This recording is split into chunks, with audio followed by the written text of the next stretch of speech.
Matsayin Adam A. Zango a kamfanin FKD Production na Sarki Ali Nuhu.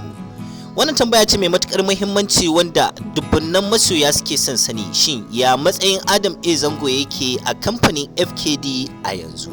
Ku biyo mu a cikin wannan bidiyo don jin gaskiyar al'amarin. Idan wannan ne zuwan ka karo na farko izuwa wannan tasha, to kar ka manta da danna subscribe da kuma alamar kararrawa domin samun sabbin bidiyoyin mu da suka shafi masana'antar shirya fina-finan Hausa na Kannywood da ma al'amura da suka shafi mawakan kasar Hausa. A kwanan nan ne dai Sarki Ali Nuhu ya bude sabon ofishin FKD Film Production wanda a cikin ta ya kawata su da manyan hotunan jarumai da suke da muhimmanci a kamfanin, gami da hotunan fina-finan da kamfanin ta samar. Wani ne ta da muhawaran a dandalin sada zumunta na Facebook directly a shafin shi Sarki Ali Nuhu, inda ya yi tambayar cewa shin akwai hoton Adam A. Zango a cikin ofis din kuwa. Nan take kuwa sarkin ya bashi amsa da cewa shin ka zo ka duba baka gani bane.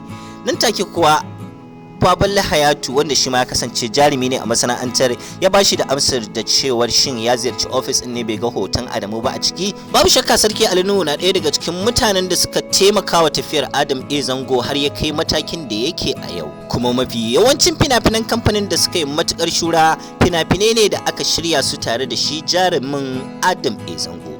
Bugu da ƙari a cikin hotunan da suke cikin wannan ofishi na FKD, babu shakka a cikin wani bidiyo da ya yaɗu a shafin sada zumunta mun ga hoton Adam A. Zango a cikin jerin hotunan. Hakan na nufin cewa babu shakka Adam A. Zango na daga cikin mutane masu muhimmanci na kamfanin FKD Film Production, sabanin tunanin da wasu suke yi na cewa baya daga ciki. Ta wannan kenan, a baya dai Adam A. Zango da Ali Nuhu sun samu sabani ta gurare daban-daban, wanda suka samu daga ƙarshe shine wanda ya faru shekaru 3 baya, amma a yanzu kansu a haɗe yake.